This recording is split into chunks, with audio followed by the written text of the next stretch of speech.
IPS जो कर रहा होगा वो मुख्यमंत्री जी के निर्देश आदेश पर उनकी इच्छा की पूर्ति के लिए कर रहा होगा। शंकराचार्य की पीठ ही इस समय पूरे भारत में बची हुई है, जिस पर अभी सत्ता पक्ष का कोई व्यक्ति नहीं बैठ पाया है। उनकी कोशिश है कि जैसे उन्होंने हर संवैधानिक पद पर अपने आदमी बैठा लिए, जैसे उन्होंने हर विश्वविद्यालय के कुलपति के पद पर अपने आदमी बैठा लिए, जैसे उन्होंने बाकी कई जगहों पर अपने आदमी बैठा लिए, वैसे वो चाहते हैं कि शंकराचार्य के पद पर भी हम अपने आदमी बैठा लें। भाई हमारा उनका व्यक्तिगत न तो पहले से कोई परिचय है, न तो कोई बातचीत है, न तो कोई स्वार्थ टकरा रहा है।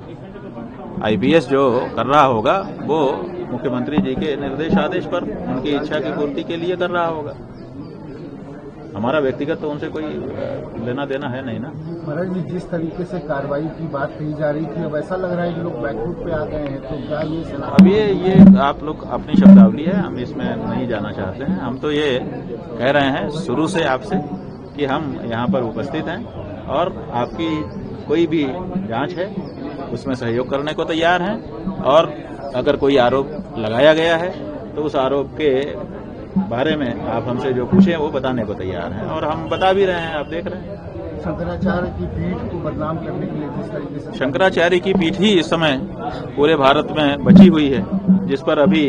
सत्ता पक्ष का कोई व्यक्ति नहीं बैठ पाया है। अभी तक सनातन धर्म का मानने वाला, पालन करने वाला व्यक्ति ही शंकराचार्य पीठ पर है। उनकी कोशिश है कि जैसे उन्होंने हर संवैधानिक पद पर अपने आदमी बैठा लिए, जैसे उन्होंने हर विश्वविद्यालय के कुलपति के पद पर अपने आदमी बैठा लिए, जैसे उन्होंने बाकी कई जगहों पर अपने आदमी बैठा लिए, वैसे वो चाहते हैं कि शंकराचार्य के पद पर भी हम अपने आदमी बैठा लें। तो इसीलिए जो परंपरागत शास्त्र को मानने वाले, वेद धर्म को बताने वाले शंकराचार्य हैं, वो उनको अब सुहा नहीं रहे हैं, क्योंकि जो वेद को